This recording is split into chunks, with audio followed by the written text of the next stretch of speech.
Just throw it up to Tommy Lee because he's the kind of guy who go up and, Yeah. go up and get it easily. Yeah, he's our big range target. Hey man, he made some plays today.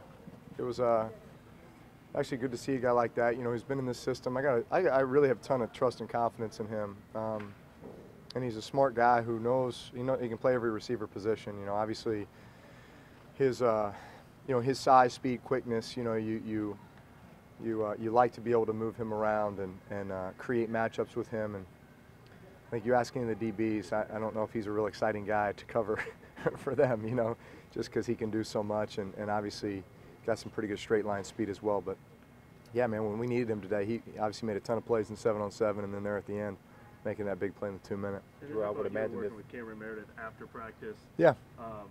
He's been on the field a lot. Yeah. Until the last few days. But what is it that you're trying to? I think we're just being careful with it. I think we're just being careful with him because, you know, he's coming off the knee, obviously, and just I think any time a guy's coming off an injury like that, you just want to take it slow and monitor the reps. And I think he's a pretty smart guy. So we're constantly talking about a lot of things. And even the days he doesn't practice, you know, we're kind of taking that time just for him to see that ball come out of my hands and getting used to catching it, and you know, talking about different concepts and locations, and this is where I expect you, and this is what I'm seeing. I want you to see the same thing. Just getting on the same page, building the chemistry.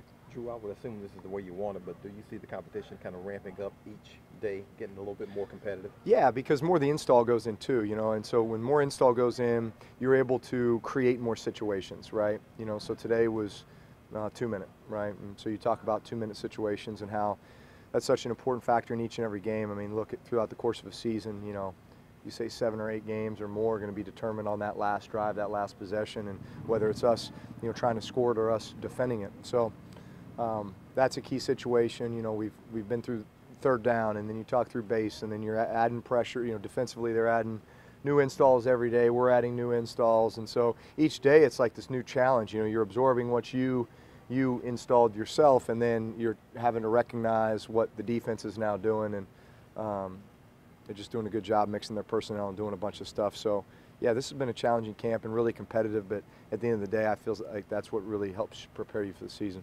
You're going against him every day. Yeah. Impressions of Marcus Williams. So Yeah.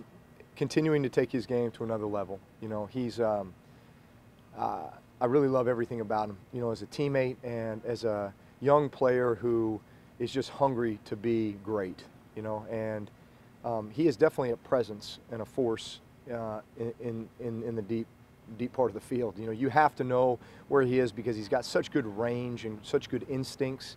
You know, there's teams you play against where you can get away with staring it down for a little bit longer, but I'd compare him, you know, just as you look guys in history, like you know, if you ever played against Ed Reed, right? Like you had to do a great job of looking off and, you know, trying to get him leaning one way so that you could, and still you throw balls and be like, how did he get there? You know, Marcus makes some of those plays where you're like, how did he get there? Where did he come from? You know, so you just see constant improvement. A lot of that's just knowledge of the game, right? Knowledge of, because the best safeties are the ones that can anticipate, right? And, oh, I've seen this before, you know, and I know where it's going, and you get that extra step or that extra lean one direction or the other that is the difference between making the play or not making the play.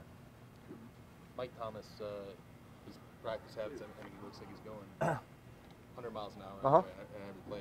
How much does that, like, actually make him who he is on the field? It's everything. I mean, every rep's a Super Bowl rep, you know? So think about it.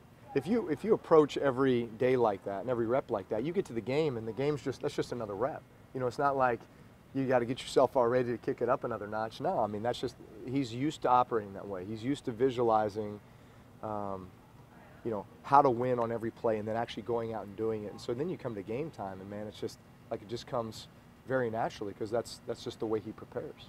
Drew, in the last few interviews you did with LaDainian Tomlinson and Colin Cowherd, you talked about last season, you savored every moment because you never know it might be less. Do you feel with your family, with Brittany, the boys and the girl, that they kind of feel it coming, you know, do they say anything on game day like that, you know, they make it feel a little more special, that there's not that much time left and you can feel that they feel that same way? Yeah. I mean, it's funny, you know, I've had, you know, real conversations with my wife over the last couple of years, just, you know, talking about hey, you know, at some point, you know, and when, and she looks me dead in the eye and just like, hey, we'll support you with whatever you want to do. You play as long as you want to play, and you know, we'll be right here. And so that part of it makes it like, man, you know, I can go to work every day and know that, you know, yeah, my family misses me, but they also know that I'm here to accomplish something, you know, and it's something that I want to be able to make them proud of too, you know, because they're as big a part of it as anybody. And when I do step away from the game, we'll all know that, man, we gave it our absolute best. We gave it our all, you know. I love the moments I have now where my boys can come to practice and come in the locker room and, you know, steal Lattimore's gloves out of his locker and stuff like that. You know, I mean, like, that's just, like, those are the moments, you know, those are the things that I hope that they remember. You know, I want them to come out and watch guys like Michael Thomas practice. And then I can look at them and say, see, guys, like, what you see on game day happens here every day in practice. You know, because they all want to be, you know, little stud athletes, right? And so there's just so many life lessons that can be learned from being around this game and being around the guys and being around the locker room. So I try to savor those moments too. But yeah, just, man, enjoy every second of it while we can. Here's a follow-up to that. Game day, home game days. What is it like in the household in the morning? I mean, is the kids a little extra spunk in the family there at 9 or 8 and 9 in the morning? Yeah, I mean, I hear it secondhand from my wife. Obviously, I'm getting ready for the game at the hotel, you know. But yeah, it's pretty much craziness. It's mayhem. You know, they get up and they put their uniforms on, and who knows who they're going to be that day. You know, just whatever they're feeling. So they go in, they get their unis on, and then inevitably they're playing a game in and around the coffee table. You know, just waiting for a head to get cracked open or something. You know, like it's craziness. And usually I hear the stories afterward, but it's just, I mean, they're having the time of their life. You know, they get to watch the game, and then afterward it's basically, I come up to the family area in the dome, and there's basically a game taking place between, you know, Ted Ginn's son is in on it, and Bo Lowry, and, you know, other people in our organization. And then you take it to the field, and it's kind of like the game after the game on the field too. You know, I'm sure you guys have seen them out there a bunch. So yeah, that's a special part of this too. Drew, we tried last year so hard to find comparisons for Alvin. Yeah. Do you think after what he did last year that he's really just incomparable? No, I mean, listen, I'm trying to keep the guy humble, you know, but he can do some things, you know. He's made a couple cuts in this camp where I'm just like, you know, he's got a skill set that's very unique. You know, very unique, very rare. What I love most about him is his approach and his demeanor. I don't think he's getting too far ahead of himself. I think he understands what it takes to be a great player in this league. I think he's got a great mentor, veteran, you know, teammate in Mark Ingram. You know, Mark's traveled a tougher road to get here, you know. I mean, Mark, beginning of his career, you know, bitten by the injury bug, you know, was kind of part of that backfield with Pierre and Sproles and kind of sharing time, but, you know, we weren't quite sure, you know, what we had until maybe year 4 or 5 from Mark, you know. And to his credit, man, he just stuck with it, and he got better and better, and kind of turned himself from being just a between the tackles back to an every down back, you know. And, you know, maybe things have come a bit more naturally for Alvin, but still there's that process that takes place, you know, with the preparation and everything else. You know, you're never going to win out there just on raw talent alone. And I think Alvin understands that, and I think he's intelligent.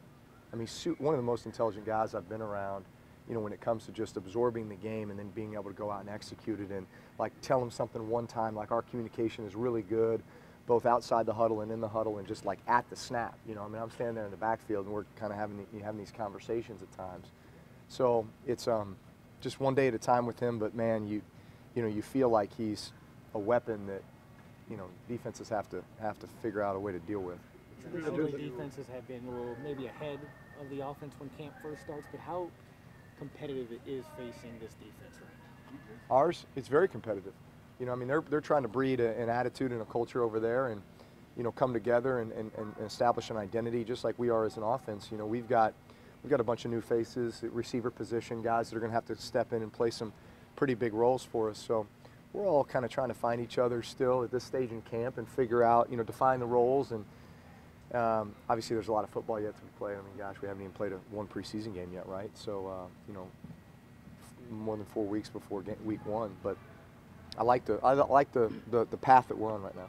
Drew, Andrew Luck talked about Last question, how guys. he's leaned on you and asked you for some Yep. advice coming off a shoulder injury. What Yep. were some of the things that you tried to share with him or let him know that he Yeah. should focus on?